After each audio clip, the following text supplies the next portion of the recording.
prières, il fait toutes ses invocations, il fait tout, et malgré ça, il est attaqué, malgré ça, il ne voit pas la couleur de ses efforts, et qu'ici, il voit la maison, là où il habite, il a des hérésies, il a des sarami, des djinns, il a tout ce genre de choses, qu'ils comprennent une chose, que ceux qui se mettent sous la protection des djinns, Allah subhanahu wa ta'ala dit quoi? فَزَادُوهُمْ رَهَقًا.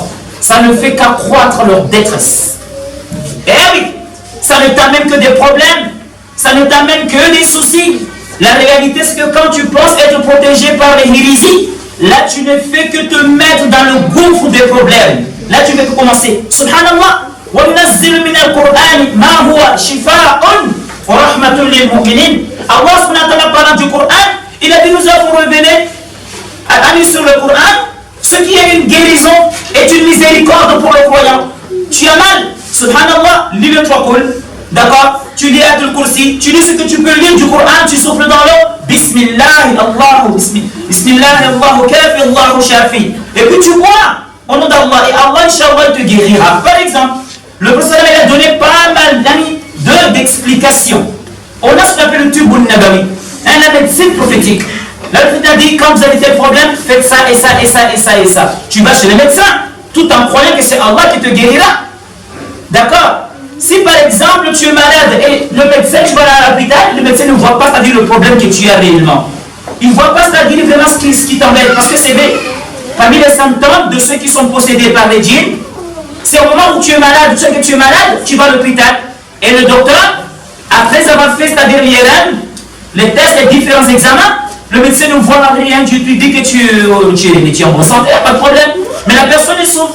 C'est vrai, c'est un symptôme de sorcellerie de foi, ou c'est un symptôme de djinn qui rôde autour, ou bien c'est un symptôme de mauvais œil.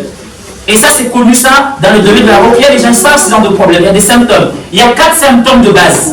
Pour une personne, par exemple, qui est atteinte par le problème du mal occulte, ce qu'on appelle les djinns de mauvais œil, ou bien de la sorcellerie. Le premier symptôme, c'est quoi? Le premier symptôme, ce sont les blocages anormaux de la vie. Quand je parle de la vie, dans la vie, il y a le mariage.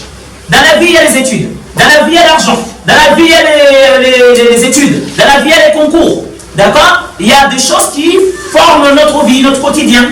C'est quand une personne, il se voit, c'est-à-dire, donc c'est quand la personne, il sent comme si il est bloqué dans sa vie.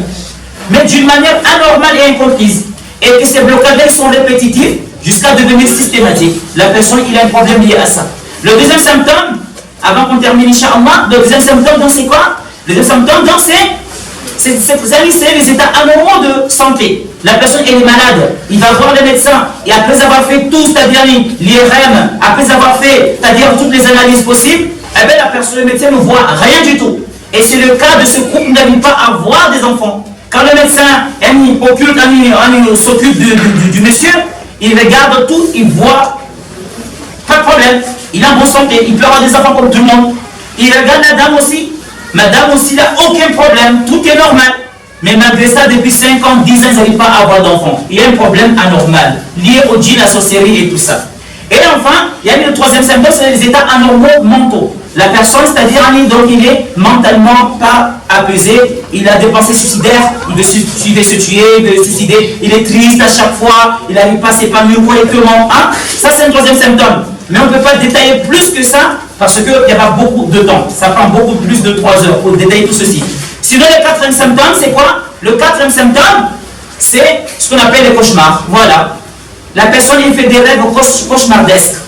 Il se voit comme s'il vole dans les airs, voilà, il chute, il tombe, ou il est poursuivi par des animaux, des bœufs, ou bien voilà, la police, la gendarmerie, il le poursuit dans ses rêves. La personne a des serpents, la personne il rêve du sang. Et il fait des rêves cauchemardesques qui sont connus donc, comme symptômes donc, dans la ruqya.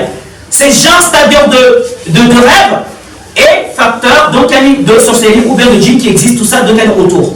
Juste pour dire, parce que le temps qu'on m'a donné, donc je pense qu'il est déjà bien en train de nous exagérer un petit peu, mais on va s'arrêter là, Inch'Allah. C'est pour tout simplement dire que tout ça, ce genre de problème, quand le musulman, il sait que dans sa vie, il a des soucis concernant ce monde mystique de djinn, ou bien de sorcellerie, ou bien de mauvais œil, nous avons le Coran. Le Coran est la solution de tous ces problèmes-là.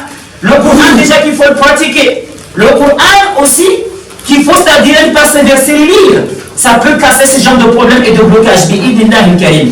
On n'a pas besoin de faire le rumbu, on n'a pas besoin de faire le patiosi, on n'a pas besoin de faire le gala, on n'a pas besoin d'aller faire le hadakali, d'aller dans les ziara ou d'aller voir un fondi qui va donner des hérésies. Il y a des qui sont, voilà, du shirk dedans. Ou bien aller voir des gens, c'est-à-dire donc qui sont en relation par rapport à ces gens-là, comme les fondis de rumbu, patiosi, gala et tout ça. Le Coran nous suffit.